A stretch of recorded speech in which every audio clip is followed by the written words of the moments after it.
Olá, seja muito bem-vindo. Estamos começando mais uma aula do curso de Eletrônica Profissionalizante, módulo de Fundamentos de Eletricidade. Nesta aula, veremos os resistores que são, por incrível que pareça, os componentes mais simples e mais importantes em eletrônica. Isso mesmo. Ao final desta aula, você entenderá por que eu faço esta afirmação. O objetivo é darmos seguimento nos estudos dos fundamentos de eletricidade e já começarmos com a eletrônica em si. Após estudarmos uma introdução de física e eletrostática muito singela, mas mínima para entender o que virá. Assim veremos nessa aula. Para que servem os resistores? Sua simbologia e funcionalidades. A ligação com as leis de Ohm. Identificaremos os diversos tipos e funcionalidades dos resistores. E como ler o código de cores. Bem, vamos seguir e bons estudos. Só lembrando, você só não pode como deve rever as aulas quantas vezes for necessário. Aproveite e volte caso tenha alguma dúvida e no portal de membros estou para auxiliar você em tudo que você necessitar. O resistor é um elemento bipolo passivo. Bipolo por possuir dois terminais, passivo por ser estimulado por energia externa, cuja função exclusiva é transformar energia elétrica em energia térmica. Este fenômeno de transformação de energia elétrica em térmica é conhecido como efeito térmico ou efeito Joule. Isso mesmo, a função principal do resistor é consumir energia elétrica.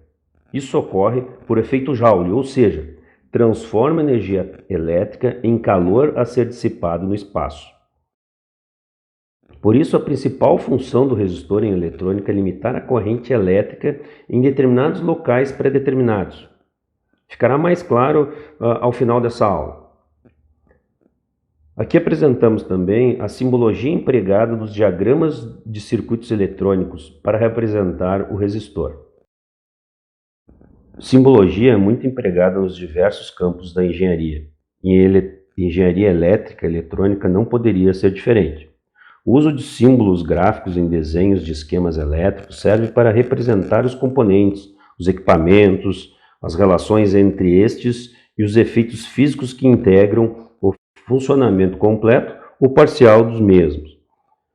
Os símbolos gráficos de um circuito elétrico e eletrônico são utilizados geralmente em projetos de sistemas eletrônicos, instalações prediais, industriais, em qualquer aplicação elétrica ou eletrônica que precise de uma esquematização através de gráficos. O mais interessante em simbologia, que eu acho, para mim é muito interessante, é que apenas um desenho gráfico resume todo o estudo, todas as características, o que necessitaria de várias páginas para descrever.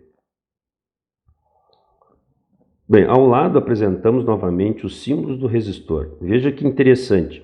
Apenas olhando para o símbolo do resistor já podemos entender que onde este símbolo estiver, em um diagrama esquemático, por exemplo, haverá uma dissipação de energia elétrica em térmica. Por exemplo, apenas a título de curiosidade, entendo que nessa altura do curso o seu conhecimento ainda é limitado. Mas você poderá, ao final do curso, olhar o resistor R8 e já ter uma ideia que ele funciona como um limitador de corrente entre o coletor e o emissor do Q2. Este resistor é esse resistor ele é de 2K2, ou seja, 2.200 ohms. Apenas olhando essa simbologia a gente consegue ter todas essas definições em relação ao resistor R8. E não só é o R8, a todos os outros componentes que estão nesse diagrama.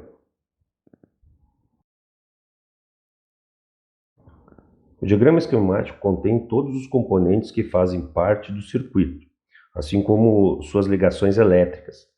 Os componentes são representados através de simbologias padronizadas, que podem ser o sistema internacional ou sistema americano de simbologia, apresentando pequenas diferenças entre ambas. No Brasil usamos a norma ABNT, que é baseado na simbologia europeia ou sistema internacional. Os símbolos facilitam a representação dos componentes, já que não é necessário detalhar as características físicas de cada componente, o que deixaria o diagrama esquemático carregado de informações.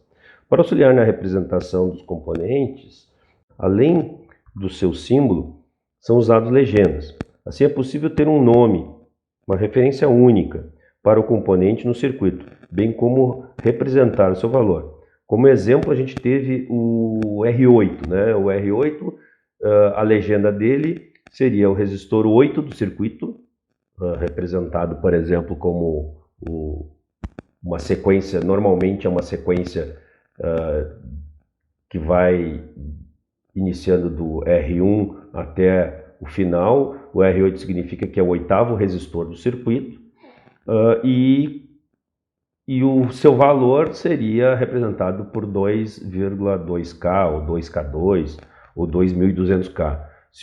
Então, no circuito, essa minimalização do valor também auxilia para reduzir e facilitar, né, na sua apresentação da simbologia. 2K2 ao invés de 2200 ou 2,2K ao invés de 2.200 ohms. Após uma breve explanação sobre simbologia e diagramas esquemáticos, voltamos ao assunto dessa aula. Os resistores seguem tanto a primeira quanto a segunda lei de Ohm, que já foi visto nas aulas anteriores. Ou seja, a resistência elétrica é diretamente proporcional ao comprimento do condutor, a resistência elétrica é inversamente proporcional à seção transversal do condutor, e a resistência elétrica depende do material do condutor. Portanto, com esses conceitos, são os mesmos, a forma de cálculo também é a mesma. Ou seja, a relação entre tensão e corrente representa o resistor R. Veremos que construtivamente existem diversos tipos de resistores comerciais. Tá, mas por que isso? Não seria mais fácil ter um único e pronto? Resolveria todos os nossos problemas? Não. Bom, para cada aplicação teremos um tipo de componente que foi desenvolvido e pensado para que seja adequado à sua função no circuito. A começar pelo material, já vimos que as resistências dependem do material do condutor e veremos que os principais são bastão de carbono, filme metálico, filme de carbono, filme metálico de diversas ligas, entre outros. Também veremos que, apesar do material, o comprimento do condutor e a espessura do mesmo também contribuirão para a formação dos componentes. O primeiro que veremos é o resistor de carbono aglomerado.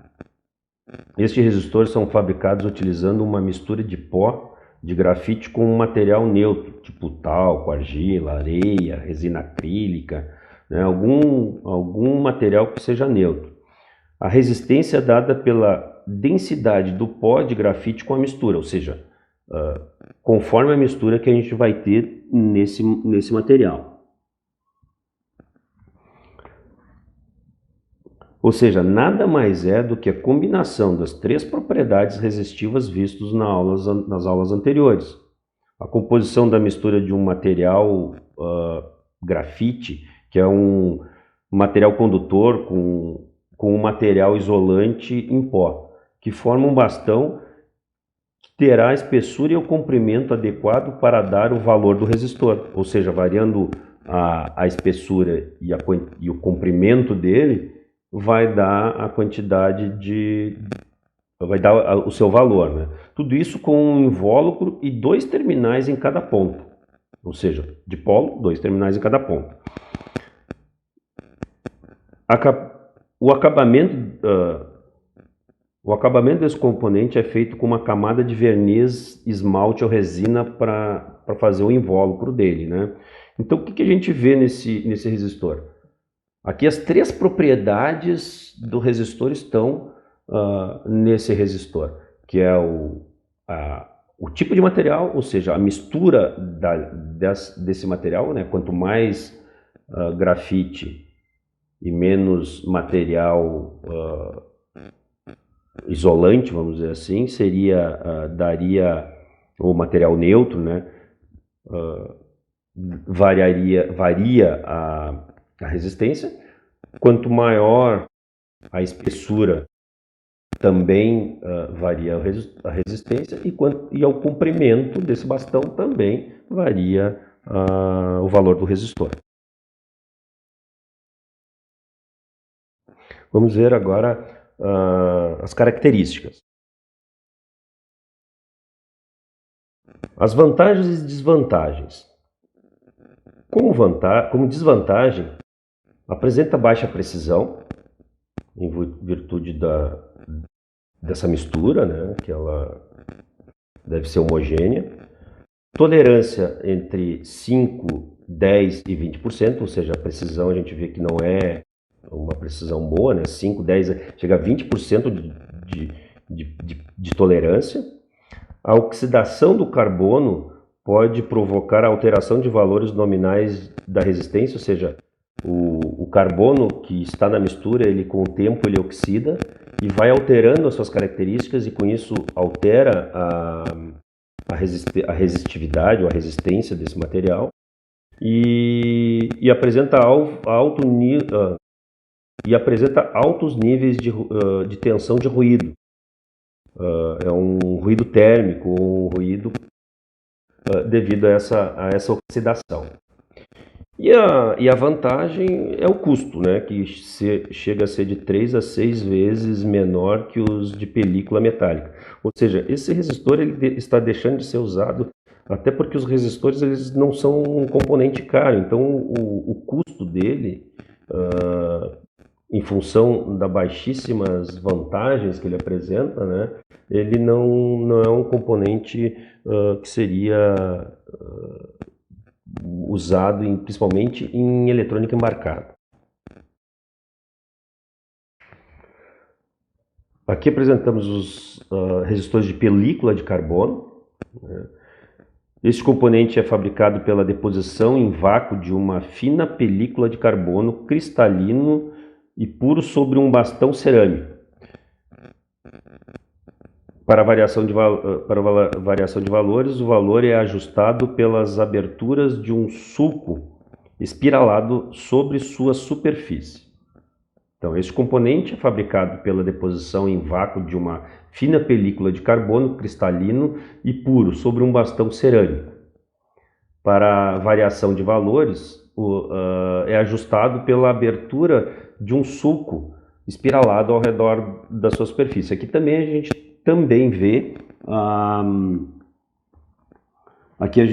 vê os princípios da lei de Ohm, né? O comprimento, a espessura e o material.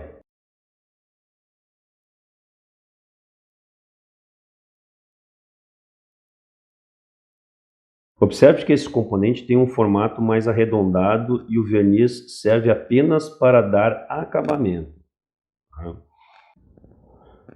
Nós podemos notar que os sulcos fazem com que o condutor fique maior. Imagine só, ele é como se fosse uma fita enrolada ao redor do bastão de cerâmica, né? Se a gente tivesse todo ele, a resistência, a cerâmica com deposição de carbono sobre toda a cerâmica, teria um determinado valor. Como a gente faz como é feito espiralado, né? Ele é esculpido uma fita ao redor. Podemos ver nos dois componentes de cima, ele tem a fita menor, ficaria numa espessura menor e mais comprido. O de baixo teria uma espessura maior e, consequentemente, ficaria menor o comprimento desse bastão. E a espessura dele também daria o diâmetro. Então, essas variações, junto com o material que é uma película de carbono, que é depositado ali, um material mais puro, ele tem uma menor oxidação. Consequentemente, a gente consegue ter a variação de resistência, de da resistência do componente conforme esses parâmetros. Agora vamos ver as vantagens desse resistor em relação ao anterior. Estes resistores são bastante precisos, apresentam um baixo nível de ruído, ou seja, já são indicados a serem usados em eletrônica embarcada, né? Visto que os ruídos são menores, são mais baixos. Apresentam grande estabilidade nos circuitos, também é uma característica importante. São fabricados com uma tolerância de mais ou menos 1%. Veja, lá a tolerância menor que a gente tinha no anterior era de 5%, 10%, 20%. Esse aqui é mais ou menos 1%. E alcança valores de até 100 megaohms.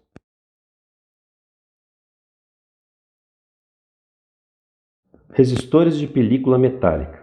Este componente é fabricado de um modo muito semelhante ao resistor de carbono, também uma fita, né? Também uma deposição de material, onde o grafite é substituído por uma liga metálica que apresenta alta resistividade ou por um óxido metálico. A película normalmente é inoxidável,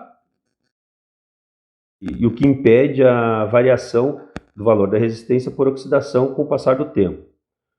Pode ser fabricado em espiral, o que aumenta a resistência. Então, ele é semelhante ao anterior, apenas a variação do material que dá essa diferença. Pode ver a forma construtiva dele, ali onde tem um material helicoidal, né?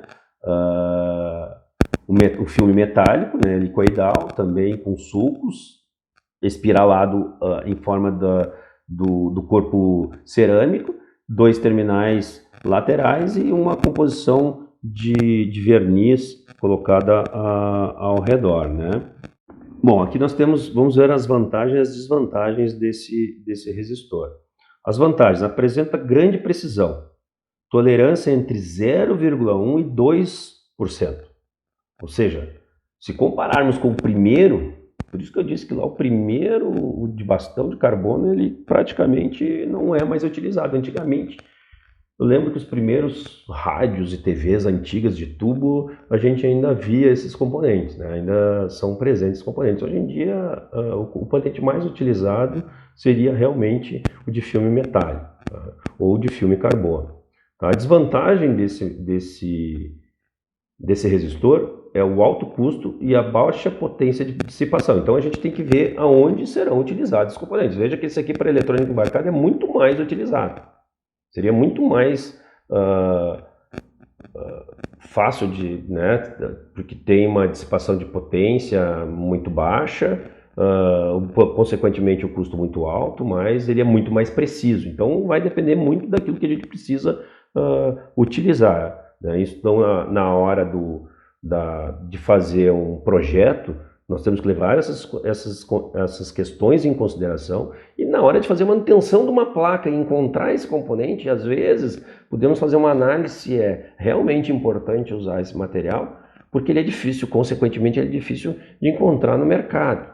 Mas se ele foi utilizado numa placa de circuito impresso para manutenção, certamente um motivo houve, senão teria se usado, ainda mais em placas de grande escala, que o mínimo de variação de custos já influencia. Esse componente ele acaba sendo um problema de encontrar no mercado.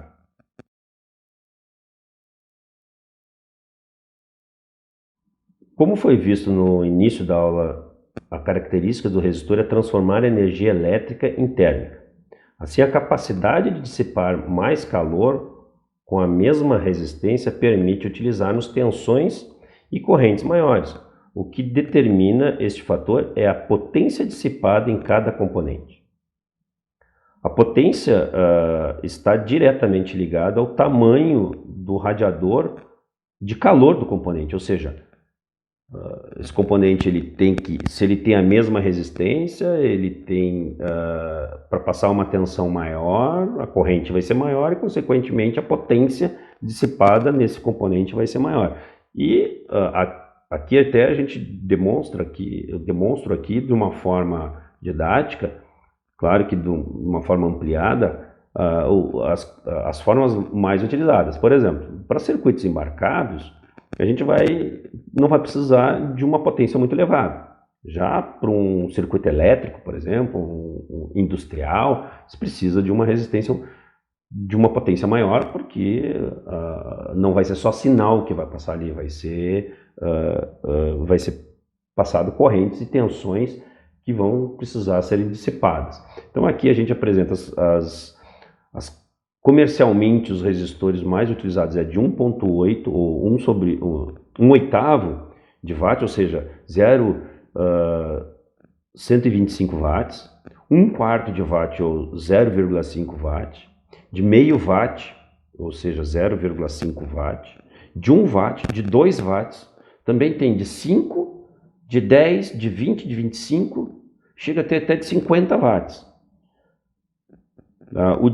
Acima de 25 normalmente tem um radiador de alumínio, ou ele depois a gente vai ver mais adiante, ele é espiralado, com o corpo cerâmico, muitas vezes ele é oco, para que se possa ter uma área maior de dissipação de calor. Por exemplo, esse radiador a gente pode notar que ele é um corrugado, né? Então a área com exposição a área externa se torna maior, né? Aquele corrugado ele serve para ter mais contato com o ar e, consequentemente, dissipar mais calor, porque o calor ele vai fazer o que? Ele vai fazer romper, é o calor que faz romper, né, por fusão, a fita metálica, a fita de carbono, né, como se queimasse esse componente. Resistor bobinado. Este componente pode ser fabricado com um material de resistência específica ou pela união de várias resistências, ou pelo uso de liga metálica. O fio condutor é enrolado em um tubo cerâmico e, para evitar curto-circuito entre as espiras, se faz um cobrimento do fio com um esmalte que suporta altas temperaturas. Para esses resistores são muito utilizados acima de 50 watts, 50 e 100 watts. O que dá resistência é aquele fio, como se fosse uma resistência elétrica mesmo, de chuveiro, de alguma coisa assim. Não é como se fosse, né, praticamente o mesmo princípio. Então, o comprimento do fio, da liga do fio e daquela espiralado que tem do fio, varia o comprimento, a espessura do fio também, e ele é enrolado ao redor de um corpo cerâmico maior, né? Muitas vezes oco também, para que se tenha uma resistência maior. As vantagens e desvantagens desse resistor, vamos lá, ele é para determinado tipo de uso, né? Então, a vantagem dele é um custo muito baixo, né? Porque é um fio enrolado numa cerâmica, alta dissipação de potência, e a desvantagem é grandes dimensões e baixas precisões, né? Mas isso é tolerado, né? Dependendo do que ele vai ser utilizado. Um outro resistor aqui é o resistor bobinado vitrificado. O processo de fabricação é o mesmo do resistor bobinado, tendo como diferença que o tubo onde é enrolado o condutor é vitrificado e isolado entre as espiras. A isolação entre as espiras é feita com uma camada de material vítreo, né, de um vidro, de um verniz, né, de grande espessura. Isso permite uma melhor isolação térmica da resistência de todos os componentes que podem interferir em suas características elétricas, por exemplo. Então, esse também é um componente muito usado. A gente está vendo ali que tem à esquerda tem um resistor que é muito conhecido, muito visto, de potência de 10 watts.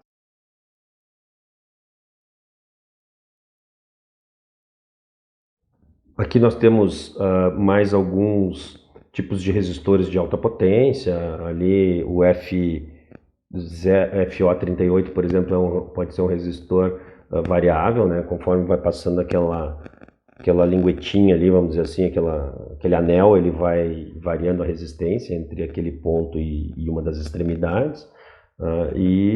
Enfim, são outros tipos encontrados aí que a gente pode, mais a título de curiosidade.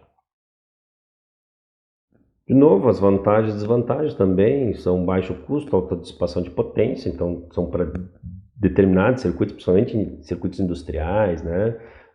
Grandes dimensões e baixa precisão.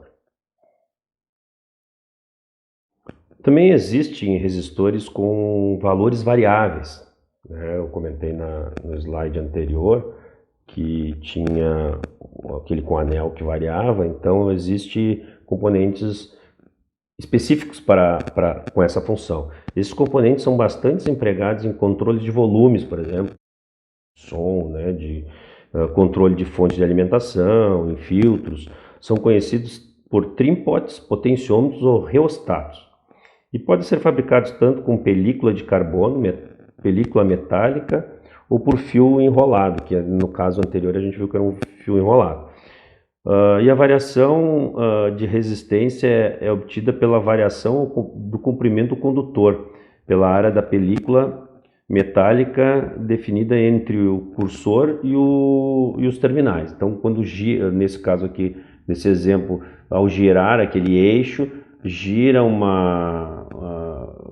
contato em cima de uma pista de carbono ou de fio metálico, né? E ele, ao girar, ele vai variando entre o ponto central e as extremidades. Este é o potenciômetro multivoltas, né? A figura já demonstra o que é. O potenciômetro de multivoltas tem o corpo comprido e um eixo tipo sem fim, que ao girar, né, girando este eixo, desliza com precisão sobre uma pista, né, o cursor em cima de uma pista, fazendo com que os contatos ao longo de uma base metálica resistiva tenha maior precisão, ou seja, a gente vai girando aquele eixo, a base vai deslizando sobre duas pistas, a gente consegue ver que tem uma pista na direita e uma na esquerda, e ela tem uma base cerâmica, né? E esse contato que ele vai fazendo entre a direita e a esquerda seria a variação, né? A combinação de variação entre os terminais das pontas e o terminal do meio. Esse potenciômetro ele é muito utilizado quando se precisa ter uma variação de resistência em circuitos eletrônicos com precisão. Então ele tem estas características, né? Outro tipo de componente, né, resistor variável, é o potenciômetro deslizante. Ele é muito utilizado em sons, né, equipamentos de som. O mesmo princípio do multivolta, ele desliza, né? Porém o cursor da haste é limitada. Ele não é um cursor sem fim. E a tração é através da mão, né? Sem o auxílio de uma ferramenta. Na outra é uma chave, que precisaria de uma chave, né? Para gerar o cursor. Nesse aqui não. E ele é muito utilizado em equipamentos, né, de som. Ele possui em duas versões, logaritmo, e essa variação é logaritma ou decimal, ou seja, conforme tu vai deslizando aquele cursor em cima, ele vai tendo uma variação logarítmica. Isso é muito utilizado em som, em aparelhos de som, em voz, ou então para equipamentos de precisão, equipamentos de medição, é usado ele deslizante no decimal. Aqui a gente vê o potenciômetro, né, o potenciômetro giratório, como eu já havia comentado antes. Esses potenciômetros giratórios são formados por uma base resistiva de carvão, ou uma espiral de fio metálico com um eixo giratório fixado no centro. Ao girar o eixo, varia-se a resistência dos terminais do componente. Então, como está ali nos desenhos, se a gente girar para a esquerda ou para a direita, ele vai deslizar e vai ter variações entre o terminal do centro e das extremidades. Se pegar das extremidades, ele vai ter um valor fixo, e do centro para a extremidade da esquerda ele vai ser um valor crescente, e do centro para a esquerda vai ser um valor decrescente, né? E as variações podem ser linear ou logarítmica, como eu havia comentado, né? As lineares são para instrumentação e logaritmo para voz e para som.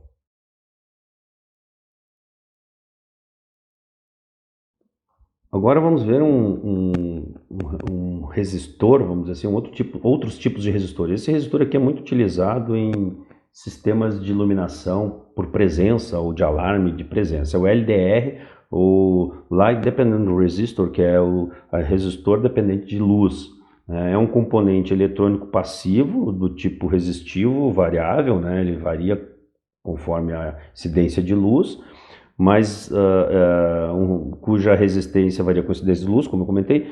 Tipicamente, à medida que a incidência de luz aumenta, a sua resistividade diminui. A parte sensível à luz no LDR é uma trilha ondulada feita de sulfeto de cádmio, é um material diferente. A energia luminosa incide os feixes de luz atingindo a trilha, o que provoca a liberação de portadores de carga elétrica além do normal, né? Desse material, ou seja, ele varia sua característica conforme a incidência de luz. Tá? É muito utilizado em sistemas de segurança, para acender uma lâmpada ou para disparar um alarme, por exemplo. Aqui nós temos as ligações típicas, né, do LDR, então 2 circuitos típicos de LDR. O primeiro vai diminuindo a resistência e vai aumentando a resistência, desculpa, conforme vai incidindo a luminosidade, vai aumentando a resistência e a tensão em cima do LDR vai aumentando. No lado esquerdo, nós temos, lado direito, desculpa, nós temos a situação inversa, conforme vai aumentando a resistência do LDR, vai diminuindo a tensão do lado em cima do resistor.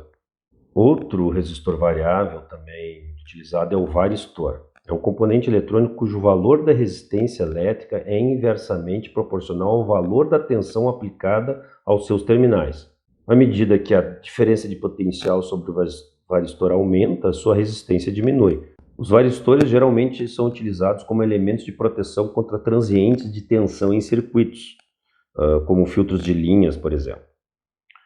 Montado em paralelo com o circuito que se deseja proteger, impede que um surto de pequena duração, ao atingir esse circuito, ele entra em curto, né? Então, ele diminui tanto a resistência que ele diminui, ele joga por terra, né? Jogando por terra. Chega ao ponto que se esse transiente for muito elevado, ele acaba entrando em curto, queimando como se fosse um fusível, desligando, né, o seu componente. Normalmente ele serve para transientes pequenos, né, que ele baixa, ele entra em curto e queima um fusível. Ele normalmente é ligado em série com um fusível. Tá? Ele entrando em curto, a corrente tende a aumentar, aumenta e o fusível entra em curto.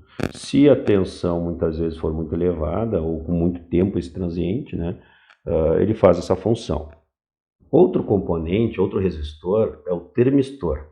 O termistor é um elemento sensor de temperatura composto por material semicondutor sintetizado, capaz de exibir uma grande alteração de resistência proporcional a pequenas alterações de temperatura. Nós temos 2 tipos de termistor. O PTC, que é o Positive Temperature Coefficient, ou seja, coeficiente de temperatura positivo, né, que aumenta a sensibilidade da resistência elétrica com o aumento da temperatura, e os NTCs, que são os Negative Temperature Coefficient, que é ao contrário, que diminui a sensibilidade e sua resistência elétrica com o aumento da temperatura. Ok, vamos fazer uma pausa, porque essa aula já ficou muito extensa, e vamos continuar com resistores na parte 2. Até a próxima aula. Tchau, tchau.